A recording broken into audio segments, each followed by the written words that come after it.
സ്വർണ്ണക്കവർച്ച കേസിൽ SIT ഇന്ന് ഹൈക്കോടതിയിൽ ഇടക്കാല റിപ്പോർട്ട് നൽകും. BSSയിൽ നിന്ന് ലഭിച്ച അന്തിമ പരിശോധനാ ഫലം അടക്കമുള്ളതാകും SITയുടെ ഇടക്കാല റിപ്പോർട്ട്. കിലോ കണക്കിന് സ്വർണം ശബരിമലയിൽ നിന്ന് നഷ്ടപ്പെട്ടതായാണ് കണ്ടെത്തൽ. വിവരങ്ങളുമായി നിഷ ദിലീപ് ചേരുന്നുണ്ട്. നിഷ, നമസ്തേ, ഗുഡ് മോർണിംഗ്. ഇന്ന് ഒരു ഇടക്കാല റിപ്പോർട്ട് കൂടി. അങ്ങനെ ഇടക്കാല റിപ്പോർട്ട് പലതായി, ഹൈക്കോടതിയുടെ പരാമർശങ്ങൾ പലതായി. ഹൈക്കോടതി തലോടുമ്പോൾ ഇവിടെ തോന്നിയ വഴിക്ക് പോകും, ഹൈക്കോടതി കഴുത്തിന് പിടിക്കുമ്പോൾ വീണ്ടും എന്തൊക്കെയോ ചെയ്തതെന്ന് കാണിക്കും. എന്തായാലും ഒരു ഇടക്കാല റിപ്പോർട്ട് കൂടി ഹൈക്കോടതിയുടെ പരിഗണനയ്ക്ക് എത്തുകയാണ്. ഏറെക്കുറെ അതിൻ്റെ ഉള്ളടക്കമൊക്കെ ഇതിനകം പരസ്യമായി കഴിഞ്ഞു. കാര്യം കൂടുതൽ സ്വർണം പോയിരിക്കുന്നു, കിലോ കണക്കിന് സ്വർണം നഷ്ടപ്പെട്ടു എന്നുള്ളതടക്കമുള്ള വിവരങ്ങളാണ് BSSC തയ്യാറാക്കിയ റിപ്പോർട്ടിൽ ഉള്ളത്, BSSCയിലെ വിദഗ്ധർ തയ്യാറാക്കിയ റിപ്പോർട്ടിലുള്ളത്, അല്ലെങ്കിൽ അവരുമായി സംസാരിച്ച് തയ്യാറാക്കിയ റിപ്പോർട്ടിലുള്ളത്. പക്ഷേ അതിനും അപ്പുറത്തേക്ക് ഇന്ന് ഹൈക്കോടതി എന്ത് പറയും എന്നുള്ളതിലേക്കാണ് നമ്മുടെയും ജനങ്ങളുടെയും പ്രേക്ഷകരുടെയും ഭക്തരുടെയും ശ്രദ്ധയും. നിഷ,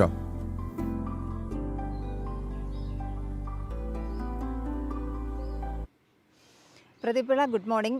ശബരിമല സ്വർണ്ണക്കവർച്ച കേസിനെ സംബന്ധിച്ചിടത്തോളം ഇന്ന് നിർണായകമായൊരു ദിവസമാണ്. കാരണം ഇതിനു മുൻപ് SIT സംഘം ഇടക്കാല റിപ്പോർട്ടുകൾ 2 തവണ സമർപ്പിച്ചിരുന്നുവെങ്കിൽ പോലും ഇന്നത്തെ ഒരു ഇടക്കാല റിപ്പോർട്ട് സമർപ്പിക്കുന്നതിന് പ്രത്യേകതകൾ ഏറെയുണ്ട്. കാരണം BSSCയിലെ അന്തിമ പരിശോധനാ ഫലം ഉൾപ്പെടുത്തിയുള്ള ഒരു റിപ്പോർട്ടാണ് ഇന്ന് പ്രത്യേക അന്വേഷണ സംഘം ഹൈക്കോടതിയിൽ സമർപ്പിക്കുക. ജസ്റ്റിസ് രാജ വിജയരാഘവൻ്റെ അധ്യക്ഷനായ ദേവസ്വം ബെഞ്ചാണ് ഇത് പരിഗണിക്കുന്നത്.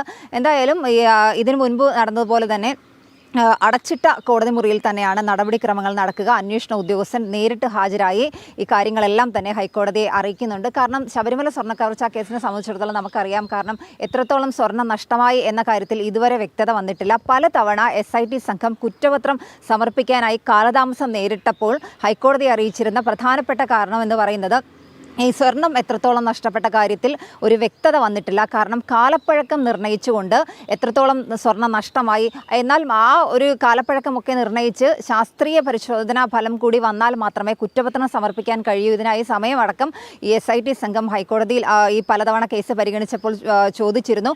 എന്തായാലും ഇത്തവണ ഈ BSSCയുടെ അന്തിമ പരിശോധനാ ഫലം അടക്കം ആണ് ഇന്നിപ്പോൾ റിപ്പോർട്ട് സമർപ്പിക്കുന്നത്. എത്രത്തോളം സ്വർണം നഷ്ടമായി എന്നതിൻ്റെ കൃത്യമായ കണക്കുകളാണ് ഇന്ന് പ്രത്യേക അന്വേഷണ സംഘ തലവൻ നേരിട്ട് ഹാജരായി ഹൈക്കോടതിയെ അറിയിക്കുക. എന്തായാലും 1998 വിജയ് മല്യ സ്വർണം പൂശിയ പാളികളടക്കം അവിടെ നിന്നും കാണാതായിരുന്നു. ഈ കണക്കുകളെല്ലാം തന്നെ ഇന്ന് ഇപ്പോൾ സമർപ്പിക്കുന്ന ഈ റിപ്പോർട്ടിൽ ഉണ്ടാകുമെന്നാണ് സൂചന. എന്തായാലും ഈ പ്രതികൾ നൽകിയ മൊഴികളിൽ പറഞ്ഞിരിക്കുന്നതിനേക്കാളും ഒപ്പം തന്നെ സ്മാർട്ട് ക്രിയേഷൻസിൽ നിന്നും ബെല്ലാരിയിലെ ജ്വല്ലറിയിൽ നിന്നും കണ്ടെടുത്ത സ്വർണത്തെക്കാളും പ്രതികൾ നൽകിയ മൊഴികളിൽ പറഞ്ഞിരിക്കുന്ന സ്വർണത്തെക്കാളും കൂടുതൽ സ്വർണം നഷ്ടമായി എന്ന കാര്യത്തിൽ വ്യക്തത വന്നിട്ടുണ്ട്. എന്തായാലും രഹസ്യ സ്വഭാവമുള്ള റിപ്പോർട്ടാണ് BSSCയിൽ നിന്ന് ലഭിച്ചിരിക്കുന്നത്. ഇതിൽ ചില കാര്യങ്ങളാണ് ഈ പുറത്തു വന്നിരിക്കുന്നത്. അതിൽ ഏറ്റവും പ്രധാനപ്പെട്ടതാണ് പ്രതികൾ നൽകിയ മൊഴികളെക്കാളും കൂടുതൽ സ്വർണം ശബരിമലയിൽ നിന്ന് നഷ്ടമായി. കാലപ്പഴക്കമൊക്കെ നിർണ്ണയിച്ചതിന് ശേഷം മാത്രമായിരിക്കും ഇതിന് എത്രത്തോളം സ്വർണം നഷ്ടമായി അല്ലെങ്കിൽ എത്രത്തോളം വലിയ കൊള്ളയാണ് ശബരിമലയിൽ നടന്നിട്ടുള്ളത് എന്ന കാര്യത്തിലൊക്കെ ഒരു തീരുമാനം ഉണ്ടാവുക. എന്തായാലും ഇന്ന് ഇപ്പോൾ ഈ കൃത്യമായ ഈ BSSCയിലെ അന്തിമ ശാസ്ത്രീയ പരിശോധനാ ഫലമടങ്ങുന്ന ഒരു റിപ്പോർട്ട് ഇന്ന് ഹൈക്കോടതിക്ക് മുന്നിൽ പ്രത്യേക അന്വേഷണ സംഘം സമർപ്പിക്കും. മാത്രമല്ല ഈ കൊടിമരത്തിൽ സ്വർണം പൂശിയതിൻ്റെ ആ കാര്യങ്ങളടക്കമുള്ള കണക്കുകളടക്കം ഇന്ന് ഹൈക്കോടതിയിൽ സമർപ്പിക്കുന്ന ഇടക്കാല റിപ്പോർട്ടിലുണ്ടാകും. എന്തായാലും 2024-25 നടന്ന തിരിമറികളിലെ കാര്യങ്ങളടക്കം അന്വേഷിക്കാൻ കഴിഞ്ഞ തവണ ഈ കേസ് പരിഗണിച്ചപ്പോൾ ദേവസ്വം ബെഞ്ച് ഉത്തരവിട്ടിരുന്നു. എന്തായാലും ഇന്ന് ഇപ്പോൾ BSSCയിലെ അന്തിമ ശാസ്ത്രീയ പരിശോധനാ ഫലമടങ്ങുന്ന പ്രധാനപ്പെട്ട ഒരു റിപ്പോർട്ടാണ് ദേവസ്വം ബെഞ്ചിന് മുന്നിൽ. സ്വർണ്ണക്കവർച്ച കേസിൽ ഏറ്റവും പ്രധാനപ്പെട്ട ഒന്ന് ഈ എത്ര സ്വർണമാണ് കാണാതായത് എന്ന ചോദ്യമാണ്. കാരണം അതിന് ഉത്തരം കിട്ടും വരെ ഏറ്റവും പ്രധാനപ്പെട്ട ഒരു ചോദ്യമായി നിൽക്കും. കാരണം കിലോ കണക്കിന് സ്വർണം എന്ന് പറയുന്നു. ഈ കണക്കുകളിൽ ഇവർ പറഞ്ഞതും മൊഴികളായി പറഞ്ഞതും ഒക്കെ ചേർത്ത് വായിച്ചിട്ടും ആ സ്വർണത്തിൻ്റെ കണക്കിന് അടുത്തെത്തുന്നില്ല എന്ന് വരുന്നു. കൃഷ്ണജ്, 1 ഗ്രാമിന് എത്ര വർദ്ധിക്കുന്നു എന്ന് നമ്മൾ നോക്കുന്നു. 1 ഗ്രാം സ്വർണത്തിൻ്റെ വില എന്താണ്? അത് സാധാ സ്വർണത്തിൻ്റെ ഭഗവാന് സമർപ്പിച്ച ഭഗവാന്റെ തിരുവാഭരണത്തിൻ്റെയോ ശ്രീകോവിലിൻ്റെയോ തിളപ്പള്ളിയുടെയോ ഈ വാതിലിൻ്റെയൊക്കെ ഭാഗമായ സ്വർണത്തിൻ്റെ മൂല്യം എന്താണെന്നുള്ളത് നമുക്കറിയില്ല. അതിനൊരു പ്രത്യേകിച്ചൊരു അളവുകോലില്ല. അവിടെയാണ് കിലോ കണക്കിന് എന്നുള്ളൊരു കണക്ക് വരുന്നത്.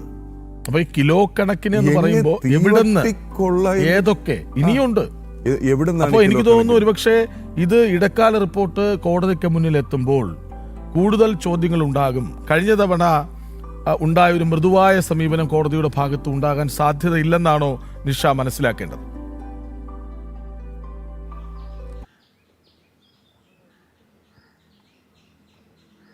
കൃഷ്ണരാജ്, അങ്ങനെ തന്നെയാണ്. കാരണം ഈ കേസ് പലതവണ പരിഗണിച്ച സമയത്തും SITക്ക് നേരെ രൂക്ഷ വിമർശനമാണ് ഹൈക്കോടതിയിൽ നിന്നുണ്ടായത്. ഈ 2024-25 നടന്ന ഇടപാടുകളിലടക്കം അന്വേഷണം അനിവാര്യമെന്ന് ഹൈക്കോടതി കഴിഞ്ഞ തവണ ഈ കേസ് പരിഗണിച്ചപ്പോൾ തന്നെ ഈ പ്രത്യേക അന്വേഷണ സംഘത്തോട് പറഞ്ഞിരുന്നു. മാത്രമല്ല, നമുക്കറിയാം ഈ കേസിൽ ED അന്വേഷണം അടക്കം നടക്കുകയാണ്.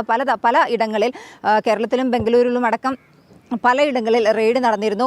ഈ സ്മാർട്ട് ക്രിയേഷൻ CEO പങ്കജ് ഭണ്ഡാരിയെയും ഒപ്പം തന്നെ അവിടുത്തെ ഉദ്യോഗസ്ഥരെയും ഒക്കെ ED ചോദ്യം ചെയ്തിരുന്നു. ആ സമയത്ത് പോലും അവരിൽ നിന്ന് കൃത്യമായ മറുപടികൾ, അതായത് എത്രത്തോളം സ്വർണം നഷ്ടമായി എന്നുള്ള കാര്യത്തിൽ കൃത്യമായ മറുപടി ഈ പങ്കജ് ഭണ്ഡാരിയിൽ നിന്നോ ഒപ്പം തന്നെ അവിടുത്തെ ഉദ്യോഗസ്ഥരിൽ നിന്നോ ഒന്നും തന്നെ ലഭിച്ചിരുന്നില്ല. കാരണം പല ആളുകളും അറസ്റ്റിലായി, പലരെയും ചോദ്യം ചെയ്ത് വിട്ടയച്ചു, പല ആളുകളിലേക്കും ED അടക്കം ചോദ്യം ചെയ്യലുമായി കടന്നിട്ടുണ്ട്.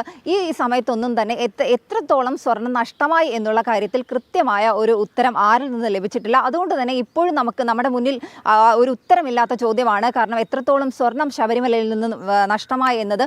ഇതിലാണ് ഈ നേരത്തെ പലതവണ ഈ കേസ് പരിഗണിച്ച സമയത്തും SIT ഹൈക്കോടതിയെ അറിയിച്ചിരുന്നത്. കാരണം കൃത്യമായ, അതായത് ശാസ്ത്രീയ പരിശോധനകൾ വേണം. അതുകൊണ്ട് തന്നെ ഈ സ്വർണം എത്രത്തോളം നഷ്ടമായി എന്നുള്ള കാര്യത്തിൽ ഇതുവരെയും വ്യക്തത വന്നിട്ടില്ല.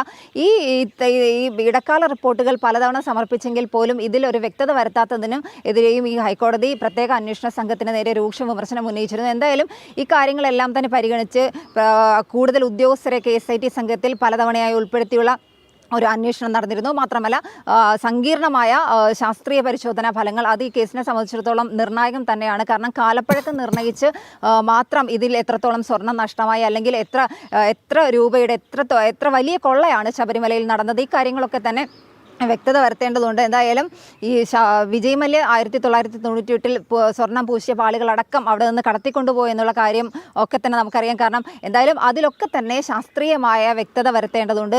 ഇതിൽ ഏറ്റവും നിർണായകമാണ് VSSCയിലെ ശാസ്ത്രീയ പരിശോധനാ ഫലം. ഇതിനു മുൻപ് VSSCയിൽ നിന്നും ചില റിപ്പോർട്ടുകൾ SIT സംഘത്തിന് ലഭിച്ചിരുന്നു. പക്ഷേ അതൊന്നും അന്തിമ പരിശോധനാ ഫലമായിരുന്നില്ല. എന്തായാലും ഇന്നിപ്പോൾ അന്തിമ പരിശോധനാ ഫലം അടങ്ങിയ കൃത്യമായ കണക്കുകൾ അടങ്ങിയ ഹൈക്കോടതിയിൽ ഇടക്കാല റിപ്പോർട്ട് സമർപ്പിക്കുകയാണ്. ഏറ്റവും ശ്രദ്ധേയം അത് കഴിഞ്ഞാൽ എന്ത് പറയുന്നുള്ളത് അല്ലേ? അതെ, തീർച്ചയായും ഹൈക്കോടതി നിന്ന് എന്ത് നിരീക്ഷണമാണ് നടത്തുക എന്ന അത് കൃത്യമായ ഒരു ചോദ്യമാണ് കേട്ടോ. എന്തായാലും ആ വിവരങ്ങൾ അതാത് സമയം കൃത്യമായി തന്നെ പ്രേക്ഷകരിലേക്ക് എത്തിക്കാം.